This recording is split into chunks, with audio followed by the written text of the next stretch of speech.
It's like the darkest midnight hysteria. It's kind of like dating. Hysteria. Hysteria. Bum bum be-dum bum bum be-dum. Bum bum be-dum bum. Disturbia. I felt like nightmares of dating and Disturbia kind of go together, and it's Halloween week. So let's talk about nightmares of dating. Can't wait. Where is my man Brandan? He's going to be jumping on. I'll just drink my coffee and sit back and wait for him. Do you like my boots? Can we see him? All right. Where is he? Drink my coffee. My midday caffeine pick me up. I've been running, but not in these boots. Okay, Brandan, where are you? It's 2:30. I got to go take a friend to get an MRI later today. So we bumped up our show to earlier. Let me text him. Brandan, I'm on. Brandan. So, have you had any nightmare dating stories? Because I've had many. Let's see. What's a good nightmare dating story that I've had? Have I had any recently? Mine are like the one, the douchebag, Rob Ricken, who is married, full on married on a dating app. Like, that's not a nightmare, is it? Oh, and then I had one where, I'll just keep talking to you. It's Frozen. Should I restart?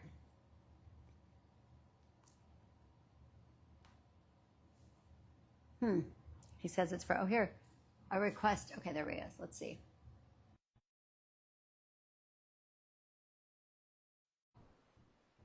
He said he's frozen. Do you, Matt, hello, do you need to reboot? Oh, good, it worked. Hi, it worked. Okay, I'm like, hello. I was like, oh no, do I have to get into all my date? So back in 1990, I was like, let me think about my dating nightmares. We'll talk about them. Hi, Yeah. I Hi, got my how are you? coffee. I'm like, I got my midday caffeine. Yeah, it's a pretty big cup. Yeah, it's only half full though.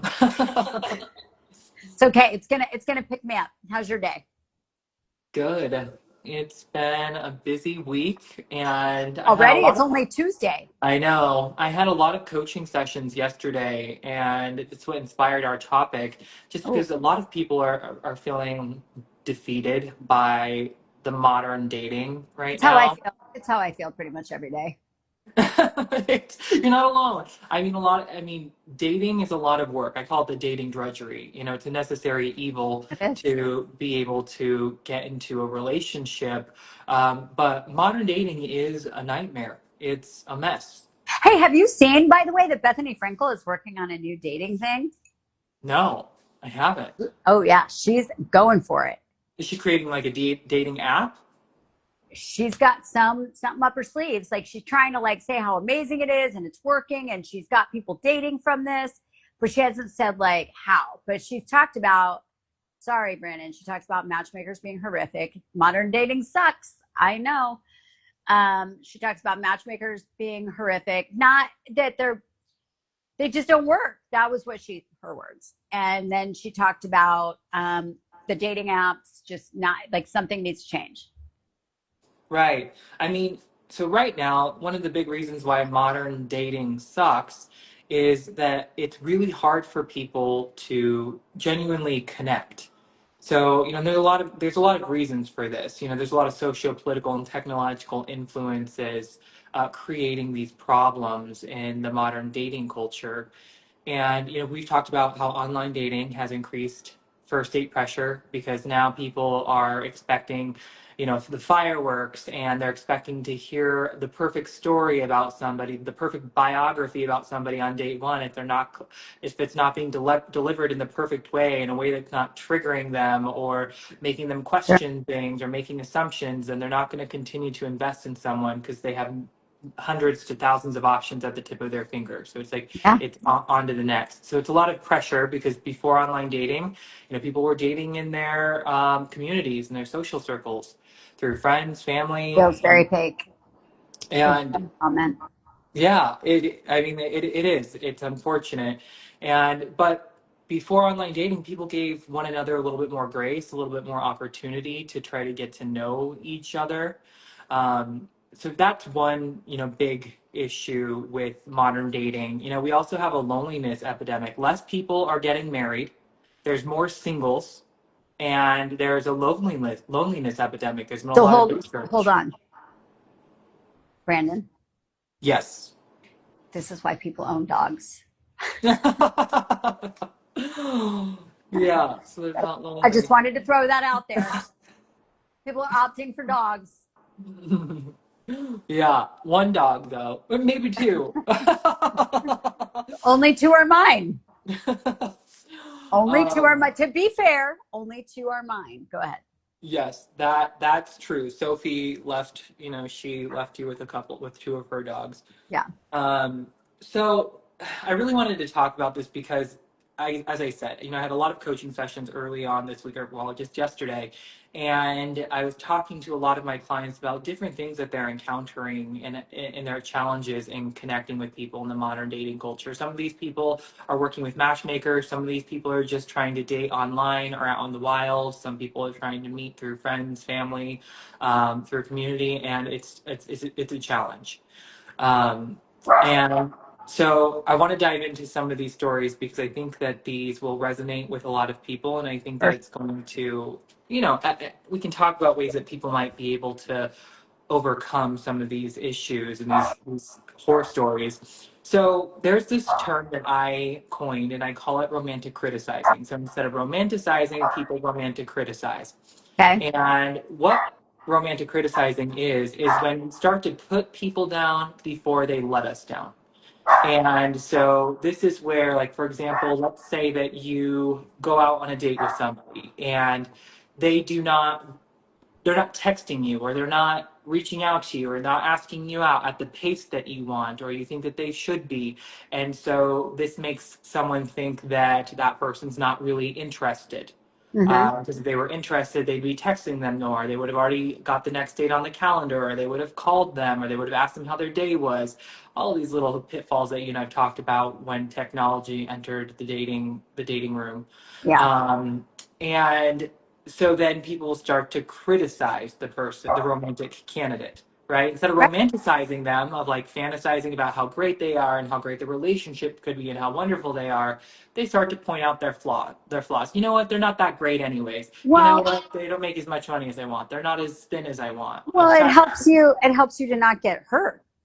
Yes, exactly. So you start to put someone down before they let you down. And what Yeah. happens is this is where this is problematic is that when people start to romantic criticize, what it's doing is it's creating an emotional distance, right? And so then they start to lose interest in that person. Well, okay. This is the thing. Let's go back to this because supposedly women are supposed to sit back and let the guy come forward. If a guy is interested, he will reach out, right?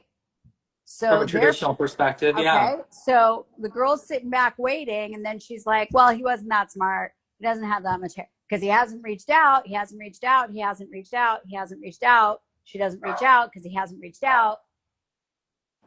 And maybe he's thinking she wasn't interested in me. She never texted me again.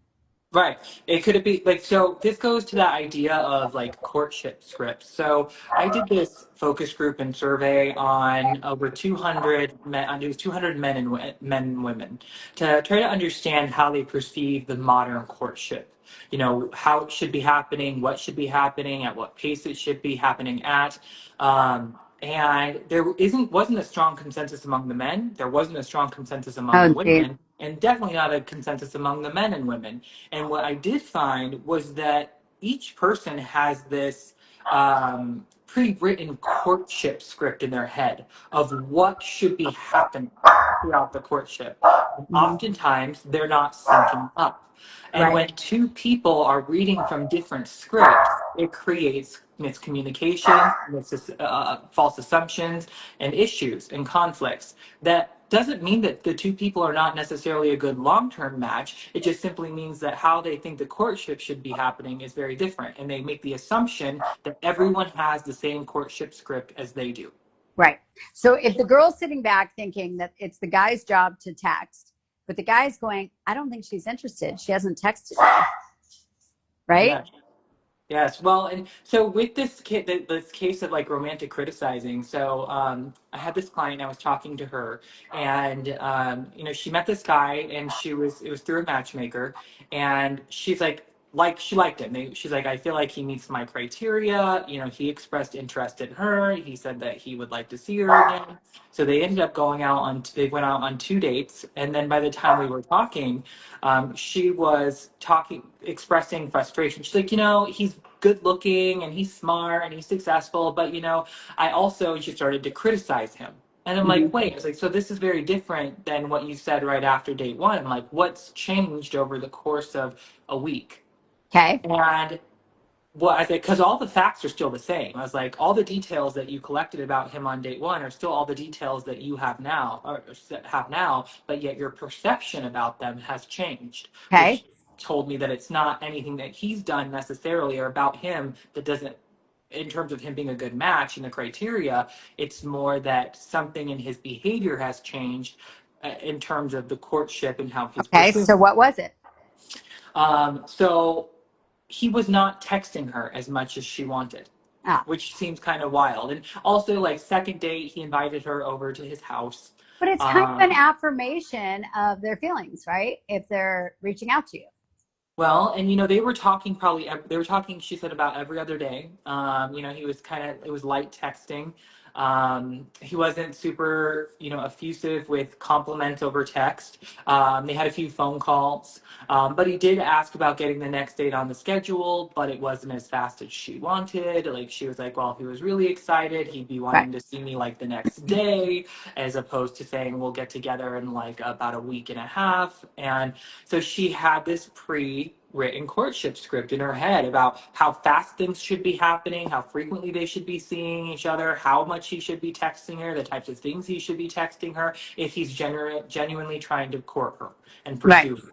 And so I had to talk her through. I'm like, everybody has a different courtship script. And I was like, and also she's new to the dating world. I'm like, sometimes it's too much, oftentimes one person might be wanting to text the other person more, but they might be concerned that if they text them too much, Too it much. comes off desperate or it's too much too soon. And that can also Turn ruin off. it could be a turn off. Sure. Exactly. So her and I were talking through this, and she started to distance herself. She was then already saying, "Well, I just want to meet a really nice guy who's awesome, and this and that, and all this criteria." And I'm like, "But I thought he had that criteria." And she's like, "Yeah, well, I just need to really meet like a nice, normal guy who." And she went through it again, and I'm like, "You just said that." I'm like, "What is happening right now?" I was like, "You're like hitting the repeat button when you're saying these things to me." So And what happened? Fast forward. What happened? I'm dying. The suspense is killing me. Does the guy like her? yeah, he does. He invited her to Hawaii. Oh, And she was like, because he's like, he was going on a trip, and he's like, hey, I'm gonna be gone for a while. Do you want to come to Hawaii with me?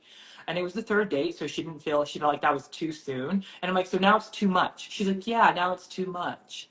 And so I told her, it's like, you are romantic criticizing right now. I was like, what you're doing is you're pushing him away because you feel like he is not syncing up with your courtship script. And so you're finding reasons to push him away because you feel like he's letting you down.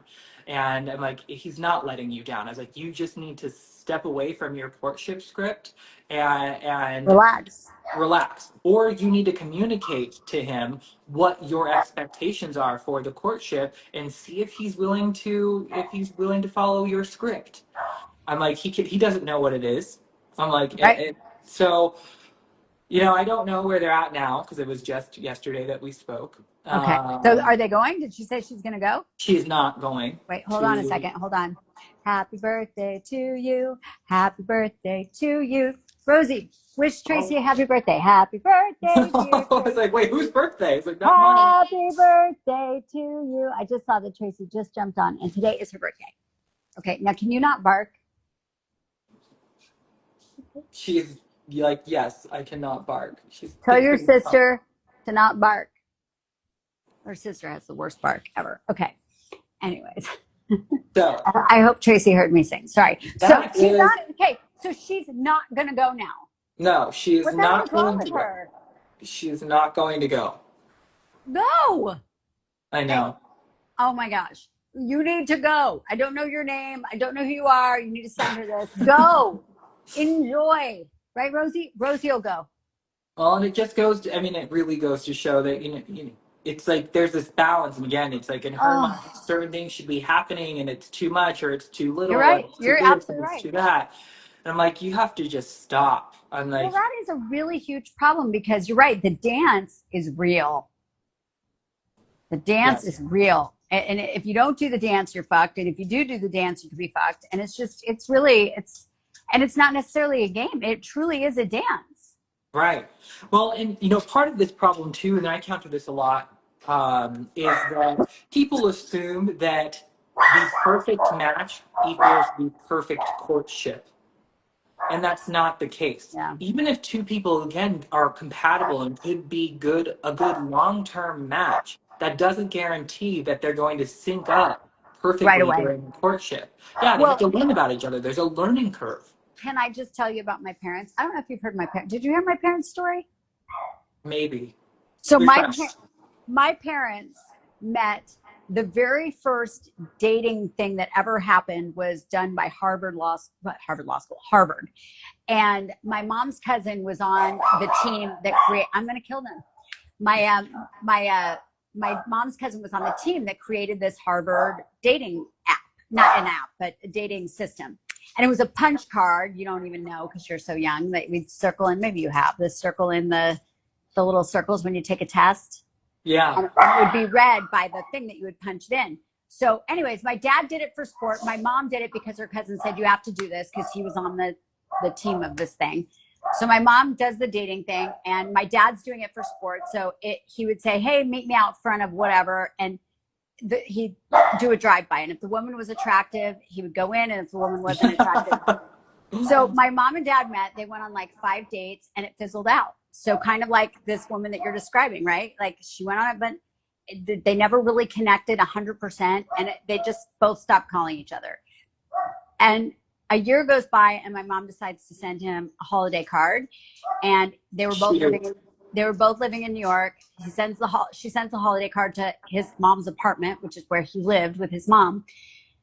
He had already moved to Arizona. So my grandma forwarded this letter to my dad in Arizona, and my dad sent my mom a letter back and said, "Hey, thanks for the holiday card. I moved to Arizona. Da da da da." They started writing love letters back and forth to each other. It was too expensive to call. It was too Oh, expensive to fly. They started writing to each other, and 2 years later, 2 visits, and 2 years later, they got married. And my mom, wow. their honeymoon That's was my mom cute. moving cross country to marry him. Yeah, at first he Wow. was like, "Well, why don't you just move in with me so we can get to know each other better?" And my mom goes, "I'm not moving to Arizona from New York to date you." But they did not match up the first time. They didn't match up. Yeah, timing is important. I mean, I've had two marriages and that I matched, and both of them, I introduced them, and initially, they liked each other enough to go on a few dates, and then the courtship ended, and then I heard from them like years later, and they got married. One person sent me like a picture of them, and she was wearing the engagement ring, and she's like, "I guess timing is everything." Wow. Um, I say that all the time. I mean, I really do believe timing is really a thing.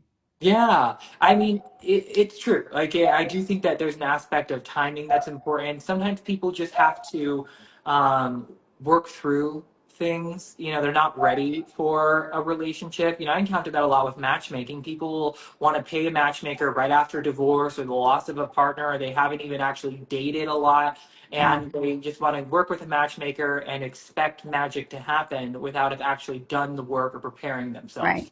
Right. and then you introduce them to the type of people they want to meet and they ruin it. Right. And that happens a lot. And then I would say that was probably the case with these two people. One of them, they were freshly divorced and they probably shouldn't have been doing matchmaking. Uh, And I agreed to work with them, and it didn't work initially, and then they did end up marrying someone I introduced to I them love to two that. years later. And I'm like, yeah, I was like, I just didn't think you were ready for it. I was like, and I think that I'm glad that and I actually encourage all of my clients, anytime they meet someone through me that they like, and they're like, I think that they're a great person. I just don't know quite if it's a good match or the right timing. I'm like, make a little black book. I was like, and if you find yourself, single in a different headspace in a few years, revisit it. And anyone in that black book is someone that you feel ultimately, there was a lot of positive qualities about them, but for one reason or another, it just wasn't the right time. I love that. Good story. So speaking of, okay, exes and not being ready for a relationship. So this is funny. I talked to one of my other clients yesterday, and I called it the ex-orcism, That's cute. because she is it's been a long journey. So she went through this whole dating experience where she was just going on date after date after date, really trying to get experience because she didn't have a lot of dating Yeah. experience, and was really trying to learn about herself and what she's looking for. And Was. that was her goal. Like, she was like, I'm not, she's like, I want a relationship. She knew in general what kind of she thought she knew, had an idea of the type of relationship she wanted, but she Mhm. wasn't certain yet. And she's like, I feel like I need more dating experience. So that was the goal, was like to, go through a dating journey. So she went through a dating journey, and then she ended up coming back to this point where she's like, I feel, after this like year-long dating journey, I feel like my ex, um, from like her 20s, is like the best match for me. And Okay. and I feel like I really maybe screwed it up, Oh. because I really, after dating all these guys and realizing what's out there, she's like, he treats me so well, he's so great. Um, and he did not want to get back together initially because he felt burned by her and their relationship situation, because they had stayed in touch throughout the years, and like, he's continued to express the desire to be with her, and she was on this dating journey. So she's like, I'm not ready to be exclusive with anyone. I'm trying to learn more about myself. And he didn't like that. It made him feel like he wasn't a priority or wasn't important, that she wasn't choosing him. Right. So now, present time, they've decided to try to work things out again. Okay. However, there is this guy that she dated before she reached back out to this guy. And she really liked him, but he ended things with her. And from what she shared with me, he's not ready for a relationship. Like, this guy has some really Oh, positive qualities about him that would make yeah. him appealing to probably most women. Like, he's successful, he's intelligent, he's wealthy, he's 6'3" or 6'5", But he's muscular. Um, Ivy, Ivy, come here. but Get over he's here. just, he's Come he's here. a selfish person. Okay, There's well some that's great. dating behaviors that are clearly selfish. He does not know how to take responsibility for his behaviors. Anytime that Can we she call this calls a him, narcissist? maybe. I mean, he does a lot of work, and it's an interesting thing because he'll accept to a certain degree his behaviors. I don't think he's full blown narcissist, because he does have a certain level of self reflection. I just Okay. don't think he has Enough. achieved enough self reflection to truly be ready. And so this guy, like, they run into each other because they live in the same area, and they frequent the same places. And she has secretly, like, been hoping that she, like, bumps into him and that maybe they could reconnect. Uh, And I'm like, but she's also trying to reconnect with her, work on things with her ex. And she genuinely wants things to work with the ex, because she thinks, she's like, I feel like he's like probably like is an amazing guy. She's like, but I still have this emotional attachment to this other guy. sounds And I'm like, this you is a reached out. nightmare. Yeah, I was like, you reached out too soon to your ex. You were Yeah. not ready to move on. As a Yeah. part of it was Yeah. really So now just you've messed up the whole thing. yes.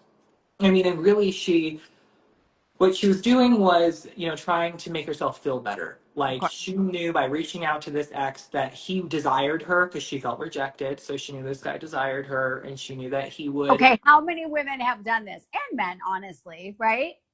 Yeah, We all like you do go it. through. I mean, we talked about this where like people will reach out to me like the day after a breakup. I'm like, hey, Brandon, I'm single. I'm ready to meet somebody again. Can you set me up? And I'm like, let's give it some time, Yeah. like depending on the duration of the relationship. And I Yeah, also because think, yeah, it's hard to know if it's really done. I yeah, mean, how many times you break up for 24 hours and you're like, oh, okay, you know what? Let's talk. Even two which this weeks, is a right? Even nightmare for people, right? People who have not truly moved on and have this baggage and are like using people like, as like putting like their back burner boyfriends and girlfriends, yeah, that's there's nothing worse than that too. No, or Well, they're just looking for a confidence boost or ego boost. is there something that you personally, each person personally should do after a breakup? Because there is no specific timeline as to when you are ready to go back into the dating. People are very quick to judge. Like I know, like after I got divorced, and I've said this 1,000 times, I thought I was really ready to date. I wanted out of my marriage. This was a positive thing for me. I'd wanted out of my marriage forever. And I thought I was ready to date. And I was not ready to date. And of course, everybody would say, Julie, you're not ready to date. You're just getting divorced, right? And I was like, oh, whatever, whatever, whatever. But is there like something that you can like say to yourself, a little checklist of like, am I really ready to date? Like, this time with my ex boyfriend, when we broke up, I knew no matter how much it might have gone through my head of like, wouldn't it just be easier to just get back? It was a no. Like, I knew we were never getting back together again. Mm, But even then, there's still some emotional stuff that you have to go through. right. Yeah. No, absolutely. For her, like she bumped into this guy and yesterday, and or maybe it was over the weekend. We were just talking about it yesterday, and she was like, I ran into him. We started talking, and she's like, it was just small talk. I played it cool. She's like, I just very light, polite conversation. And she's like, and then he sent me a text message after, Mm, and just said like, oh, it was nice bumping into you. I just wanted to let you know I've been thinking of you. I still think of really course, positively of you. I still of have high, course.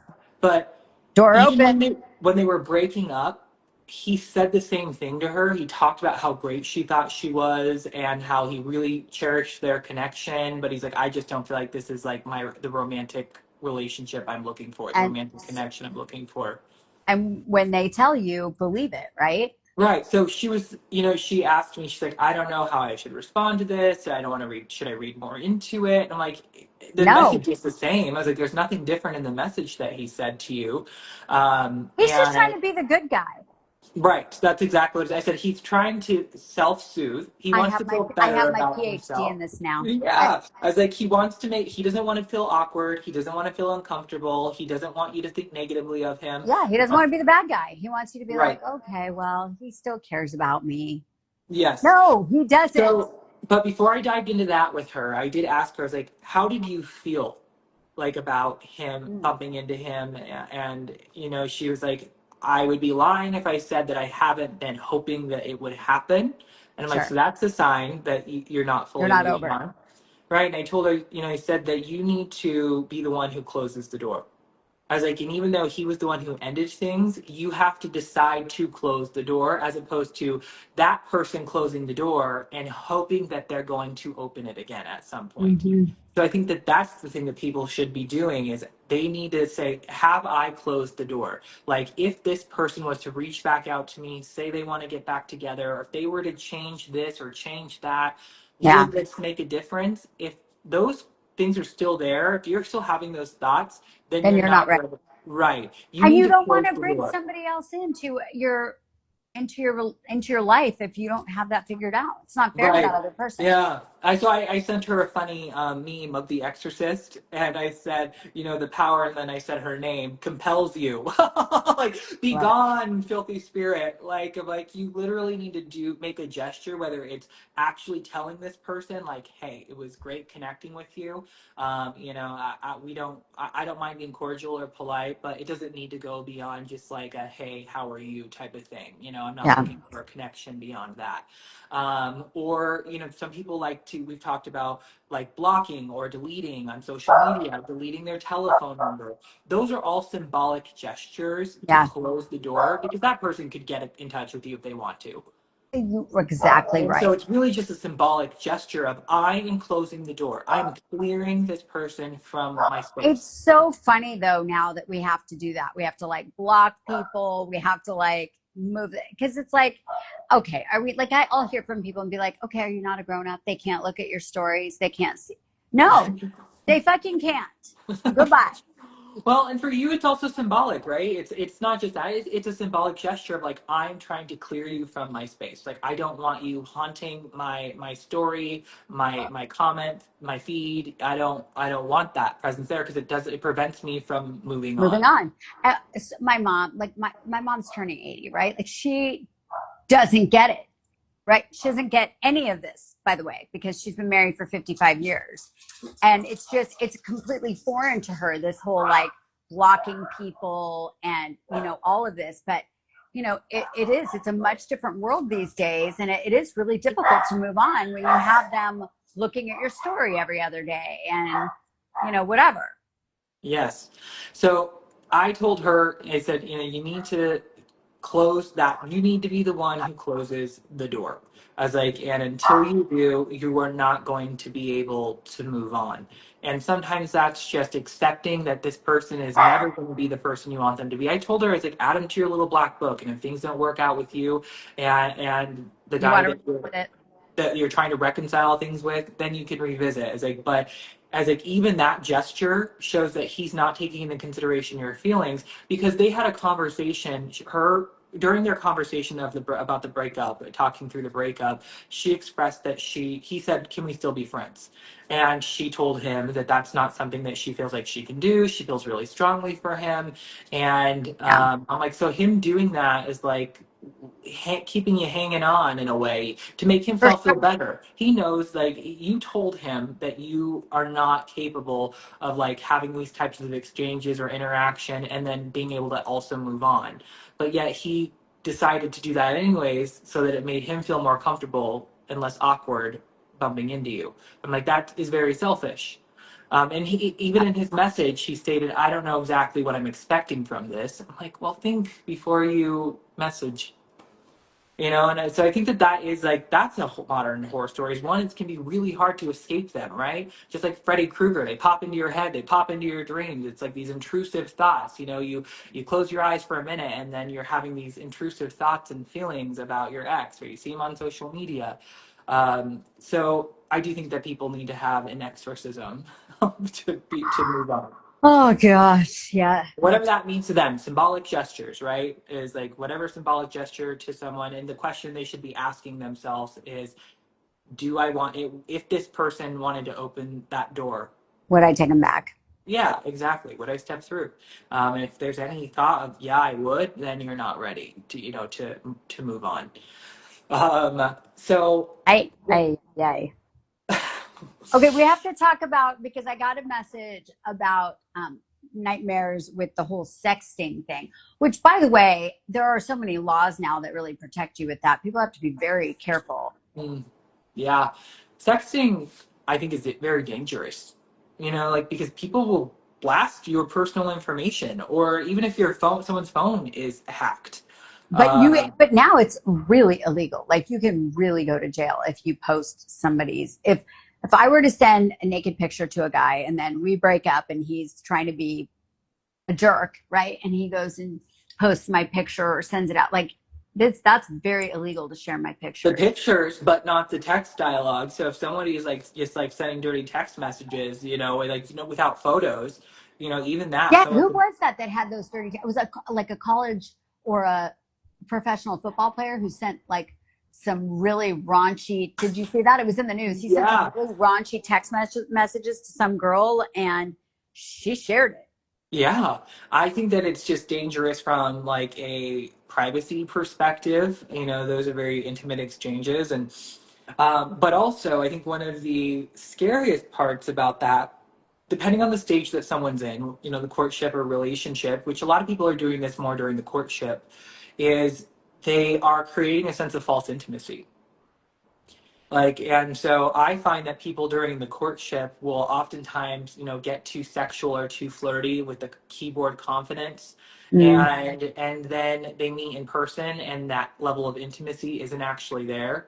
And so Really? they're like, oh, wow. Or it's like too soon, they feel like, oh, well, we've been being sexy over text.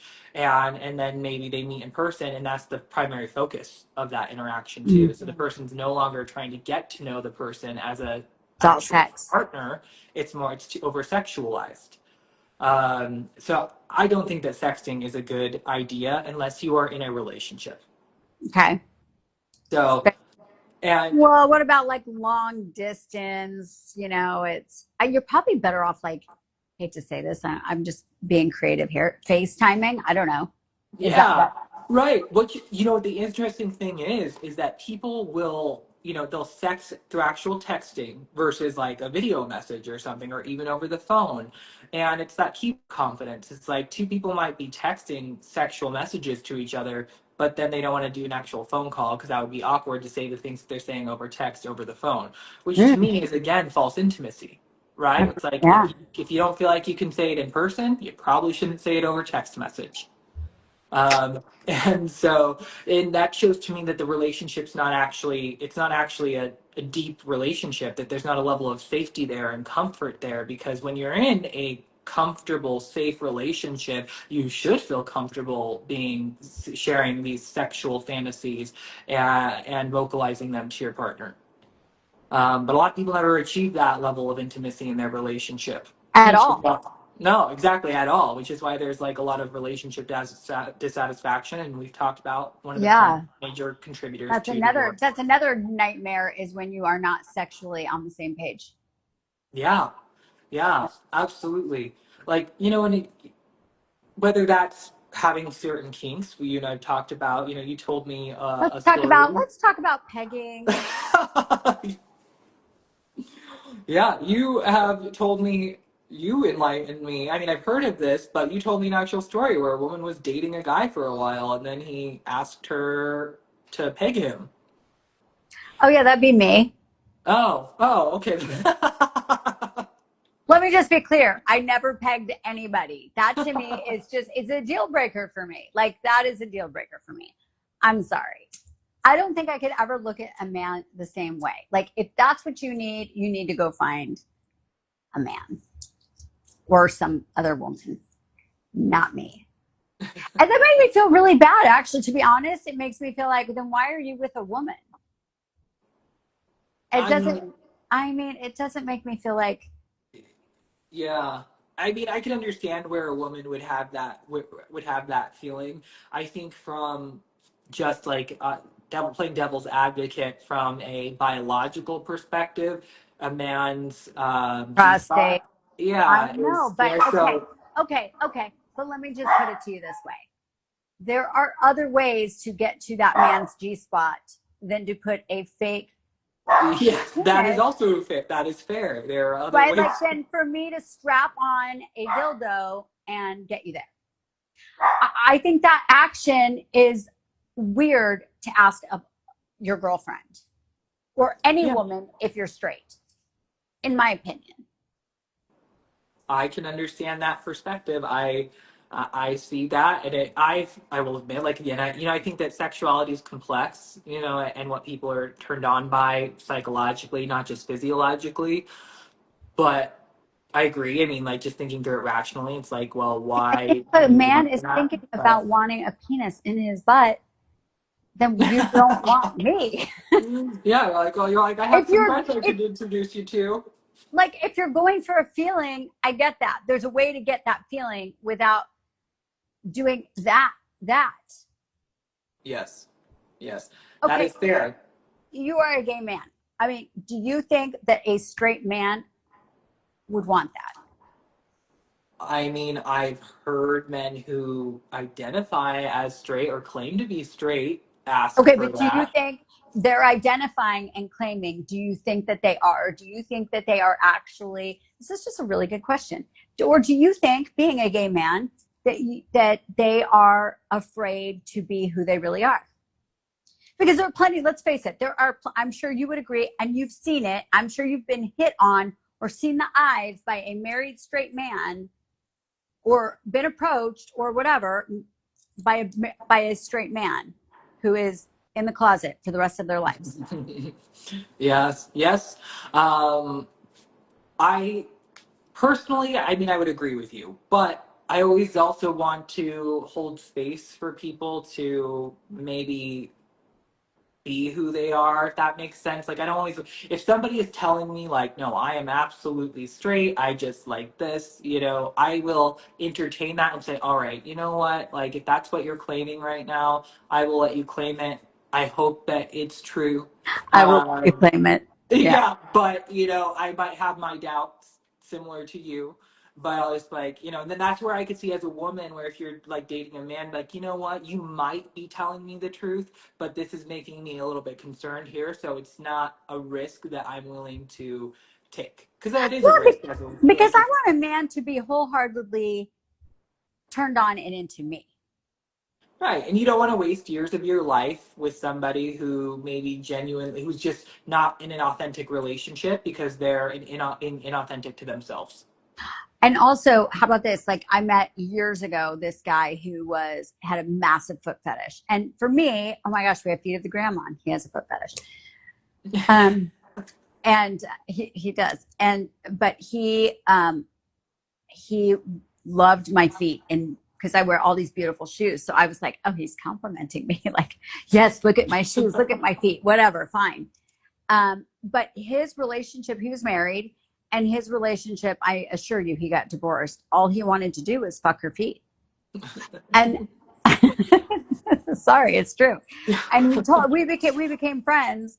And I mean, there was no use, there was no use for his wife. Like all he wanted were her feet every night. No, This is yeah. what No, this you is were what you just a do. friend with benefits. He was like, so we can be friends, we can hang out, but I really need you to expose your feet when we go But to dinners. well, yeah, well, no, but like every night, it's like he didn't want her; he wanted her feet. Like, okay, Right. honey, I'll just put my feet up and you can have sex with them. Yeah, yeah. So, so at the end, I mean, how can you feel loved by somebody who's in love with your loving your feet, not loving you, right? So, like, so Right. let's say, I mean, if I pegged him and that's what he needs, like every night or whatever, once he's gonna be like, "Will you peg me tonight?" Like, I would just be like, "Why am I here?" Like, I feel like I'm your massage therapist, not you're not making love to me.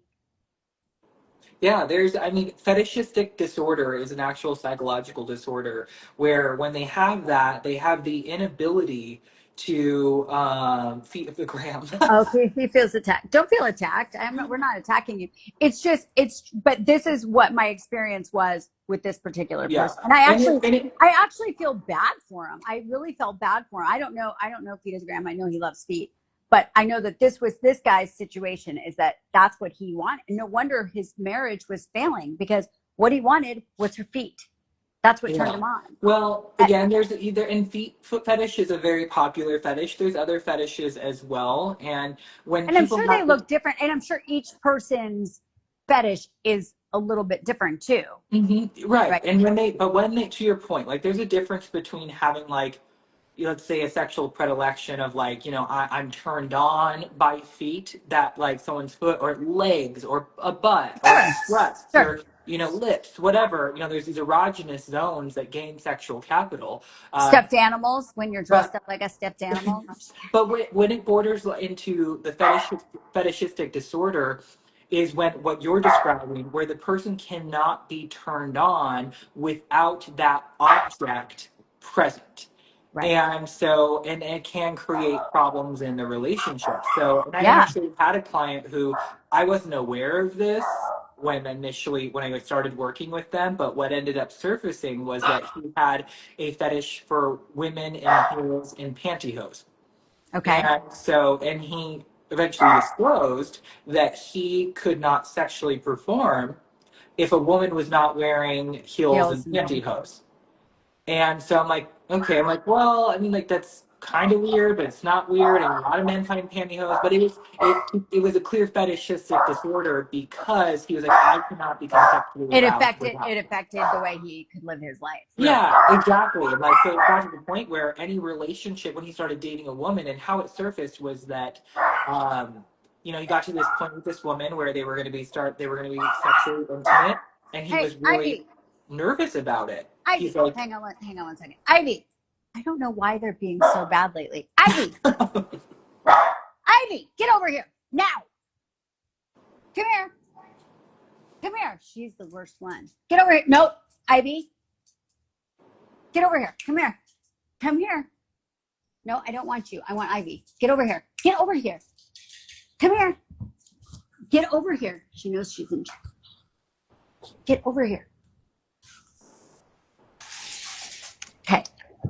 Literally holding on to her. But how it surfaced was he got to the point in a relationship or in a courtship where they already become sexually intimate, and he felt nervous about being able to perform. And he's like, I don't know how to talk to her about what I need to be able to sexually perform. And so I was like, well, let's talk about how you can approach this conversation. I'm like, but this is something that it was, and for him, it was the right point to bring it up. They weren't in a relationship. But like, They were in a then you need to go courtship. get. You need to go get help. In my opinion. There might not, I mean, with the fetishistic disorder, it's honestly something that doesn't have like a high success rate. It's not something that's easily Really? curable. Yeah, I mean, Um, but there's the possibility of people being able to curb it or address it in different ways. I think and depend. maybe you're open-minded enough to be okay with it. But like, Right. Well, I mean, like with, for example, it pantyhose depends. and heels. Like, if a woman likes I dressing love up, pantyhose and heels. Yeah. yeah, so it might not be that big of a deal, And I told him like there's ways that you could communicate it where it's not coming off as like like an actual issue. You could just say like I find it really sexy when a Yeah. woman wears pantyhose and heels. Yeah. As I can start there and see how that Yeah. conversation So what goes. happened with that? Did that? It did not work for other reasons. Uh, Another nightmare. So it was from my opinion, a flash marriage situation. So this woman was not an American citizen, nope. and she was here for school. Yep. And her parents decided that they were no longer going to pay for her schooling. Mm-hmm. So she was going to have to go back to her country. And they had been dating while she was in Okay. school. So he's like, I'll marry you. So, well, she asked him to marry her, and so that they could essentially date, and be together. And I told him not to do that because I was like, there is a trend called flash marriages where oftentimes women from other countries will marry men in a hurry. Like they'll meet them and they'll try to rush the marriage, a flash marriage, which is why it's called a flash Yeah. marriage.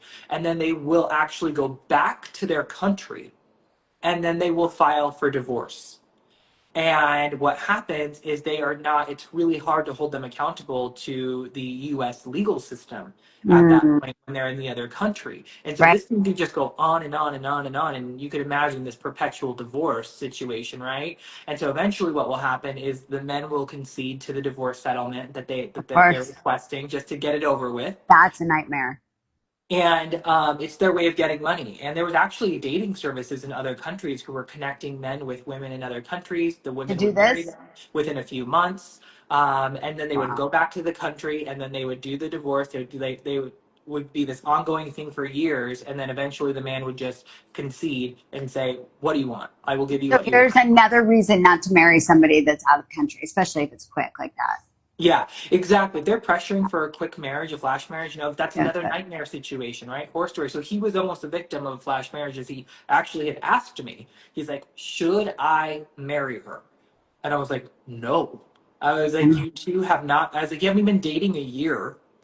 And I'm like, she's clearly not in it for the right reasons. I'm like, not saying that she's not genuinely interested in you. I'm like, because obviously you two were dating before. It's like, I don't know her situation. Maybe she knew this was coming. Maybe she already knew that her parents were going to be pulling the plug in a few months, and so Right. she decided to find someone. I don't know. I'm Right. like, I don't want to make assumptions. Like, but there's a way for you to date long distance, as they can get to know each other a little bit more, so you can see if she's genuinely interested in getting to know you. Then let's say after a year, if you two have been committed to each other and actually getting to know each other, because this connection is as strong Because as you think. it would have been better for him to keep paying for her to be in school than to. He actually tried. He actually went to the university, and she missed the deadline for the application that she needed to submit to be able to stay there. So, I mean, again, it was kind of like a nightmare situation, and he was Bad. actually considering marrying her. And I'm like, no. And I had just heard before that from another client. Now, they weren't a client of mine, but this was my client, coaching client, was dating this guy who ended up in a flash marriage situation. And what ended up happening was they got married really quickly. She went back to her country. She filed for divorce, and it was ongoing. He was really wealthy, and so he was just trying to end it. He ended up Oh, wow. capitulating to give her what she wants, but he actually conceded too quickly. You know, when you're bargaining, you never accept the first offer. He So didn't care. He just wanted it done he at that just wanted point. it done. So Yeah. she came back. She didn't accept it. She didn't sign it. And she asked for more, because she's like, if he's willing to just agree to that right away, Wow. he's got a What? lot more to give. Wow. Wow. Yeah. No He wonder why. actually, And see, this just goes back to why men and women at this point are like, fuck it. I'll be single. well, Keep my stuff. You keep your stuff. and it was wild because my client was like, so they met, they started dating. He was under the assumption that this divorce was going to end because the woman, his ex or his wife at the time, had accepted the terms. And so he thought she was going to sign the papers, and it was going to Right. be done. And then, so he started dating, met my client, and then they started dating. And then his ex came back in the picture and was like, I want more. And so then he was like, whoa. And so then he told my client, he's like, just so you know, I'm not divorced. I thought I was divorced, and And so I'm what not happened? divorced. She decided not to continue dating him. Like, cause she was like, I don't, So did he get a divorce? Did he get the I divorce? have no idea. We haven't heard anything from him since. She kind of my client pulled the plug because she was like, and I just want to clarify, this was not someone that I introduced, to the Oh, client. that's so Um, sad all the way around. What a yeah, disappointment. yeah. I mean, again, it's like a nightmare situation. I mean, and there's a lot of, because the modern Buyer culture beware. is always evolving with, socio-political and technological influences, and these marriages, international marriages are becoming more popular because it's so easy to connect with each Yeah. people through FaceTime. technology. Yeah. Travel is easier, Yep. and so there are more people who are trying to marry internationally, and it Yeah. can create. There's a lot of people will always find a way to scam people. Ugh. So flash marriages. What's the moral of the story? mm, if somebody's trying to rush a marriage, don't question it. And then you need to understand, why is this person wanting to marry me? And statistically speaking, people who get married before 3 years of knowing each other are 50% more likely to get divorced. So my rule of thumb for clients is like, if you want to give yourself like the best chance statistically, wait until 3 years to Three get married. years. Yeah. So if somebody's trying to marry What you are they before, saying now about living though together before the 3 years? so Because it's like actually, statistically, it's not good to live with your. no, it's not. It's not. Like, people who end up who move in with each other, who are cohabitate before marriage, they might be in long-term relationships, but then actually might not get married because they're like, we don't need marriage. Doesn't seem necessary at this Yeah, point. well, it definitely makes it so the man is less rushed. He's already got what Yes, he right. already has what he wants. Exactly, right. And then the other part of it is that, people will get to know each other. and they're like, wow, I don't want to get married to this person, which maybe is a good thing in a way, right? It's like, hey, Well, you. right. You find out all the bad, like, oh, she looks like shit in the morning. Oh, she's a mess in the morning. What Oh, is that? There's the dating trend. It's called hobosexual. okay. And so hobosexuals are where they are getting in relationships so they can afford houses.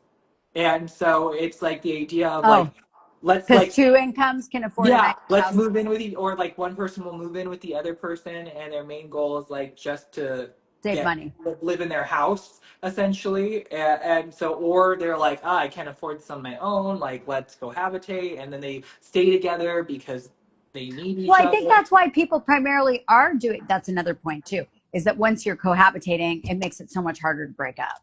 Right? That's You number become one. financially dependent on each other. Yeah, Yeah, and I mean, also, yeah, for sure. Ugh. that's what my friend That's does. why. That's what my friend does. It's a nightmare every time. See, there you go. Yeah, just like let's move in for a little bit. No, Yeah. I mean, even like if my boyfriend and I were living together, it would have been exponentially harder to break up. You can't just go, yeah, no, this is not working. We're done. Like, and then all of a sudden you have to move out and figure, like, it's so much more. It is. So, I mean, cohabitation, pros and cons to it, right? It can give you insight into what the person is actually like before you get married, but from a statistical perspective, there's less chance that the relationship will survive with cohabitation without marriage first, as well as a chance that the relationship will Or not culminate in marriage, even if it is a long-term yeah, relationship. they'll just keep on going. They're like, the guy's like, I got everything I need. I'm getting sex. I have you here. You're making me dinner. I don't have to be put at risk where if we We're, get sh- divorced, you know, we're, so we're sharing the bills already. Why? yeah. Yes, that is a statistically speaking, you know, that is another that's an issue with cohabitating too soon. Um, so from a big Nope. perspective, you know, Nope. one of the Come here. things that I've been Ivy, talking to a lot of my clients come here. about is like what like because I was asked the question a lot on Monday. Why is it so hard? Why is it so hard? Why are these things Dating? happening? Yeah, why is it just so hard to connect with people now? Why is it so hard to date? Because And everybody's so freaking busy. We're attached to our phones 24/7. yeah, There's constant there's a lot stimulation. of reasons why it sucks and why it's hard. Well, but there's also like a clear psychological reason why it's harder. Okay. One, so human beings are living longer than they ever have before, True. which means that we have to be what the equivalent of what a long-term relationship or lifelong relationship used to be is a It's lot double. longer now, is Oh, doubled, right? Right before, people were dying when they were in like their 30s and their 40s, and so they would meet maybe like in their 20s and be together for like maybe 10, 15 years. Well, now that's 40 years. Like, so just from a logistical perspective, like we're and we wanting these. grow and we change in Why? our Right. It's like it's so easy to kind of stay the same and maintain the status quo for like even a decade, right? Even 10 years, you might be in the same place, in the same job, in the same mindset. well, let's go back to our pegging. If all of a sudden you've lived your life one way, maybe you are in the closet, you get to a point in your life where you've been doing it for so long and you're like, I can't keep doing this. Yeah, it change exactly. There's so many like changes. We change, we grow, and so that's hard. Like people are evolving, so it can be really hard to sustain a long-term relationship. You know, I always tell people, my clients, like you have to give space for your partner to grow, or they will outgrow you. Mm-hmm. Right. And now that doesn't mean like if you give someone space to grow and change and evolve, you can give them space, but also you can still, that doesn't mean you have to accept things that are unacceptable to you.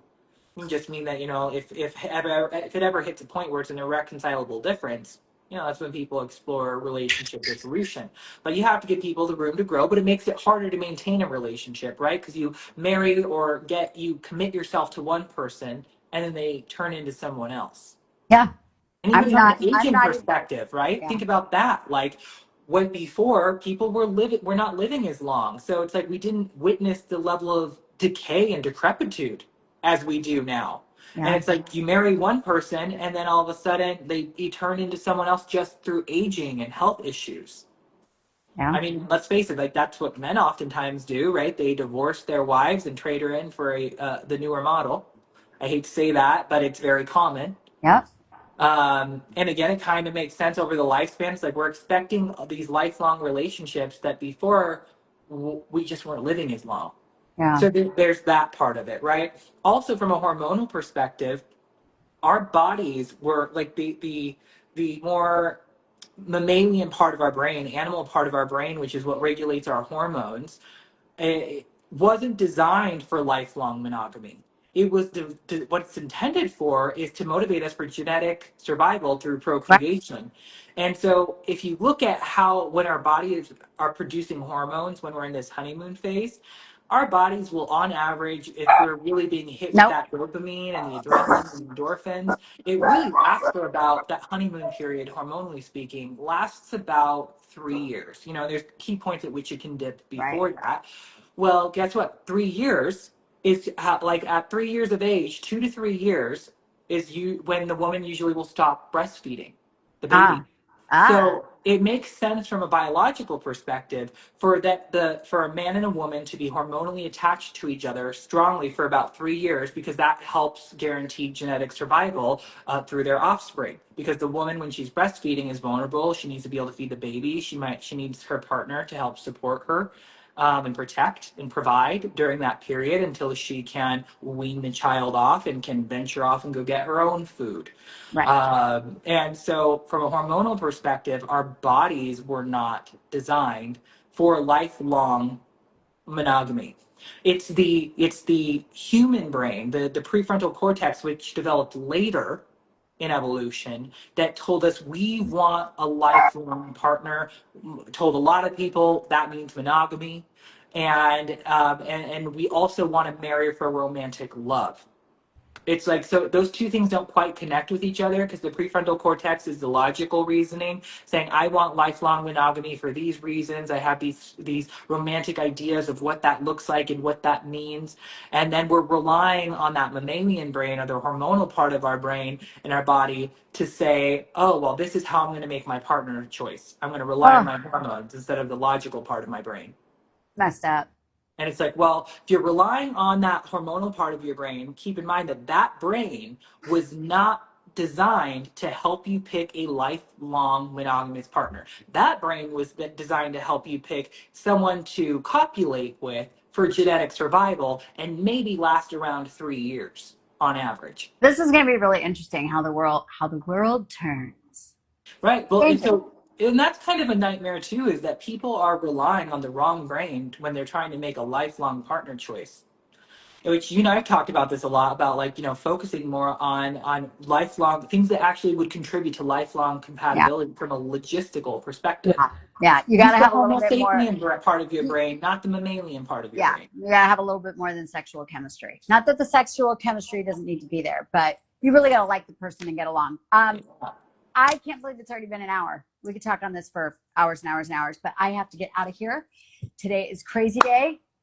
So Well, I'm thank glad you. we were able to connect. I think this is a I really know. fun topic. Yeah. Well, I think there's going to be more. And I love how we got off on the sexting and the all the different little kinks that people have. And whew, It really can be a nightmare out there. What I told my clients was that you're not alone. Modern dating, in fact, sucks. It's not just you. And I think we're still adapting and trying to learn how to navigate it. I mean, heck, I've dedicated the last like 5 years of my research to trying to understand the modern courtship so that I can help my clients navigate it. yeah. I just wish everybody was on. If we could get a rule book, write the rule book so we can get everybody on the same page. I You need to agree. write the Bible to dating. Like if we Yes. all had the Bible to dating and we understood it, it would just be so much easier. But Yep. anyways, all right, I gotta go. I will see you next Tuesday. Yep. I'll see you then. Okay, awesome. All right, Okay. see you later. And hey, Bye. if you guys have any if you have any ideas or questions or thoughts on what you'd like to know about dating, message me because the sexting was a comment from one of my followers. So send it on in. Yep. We'll talk about it. Okay. See you later. Okay. Bye. Bye.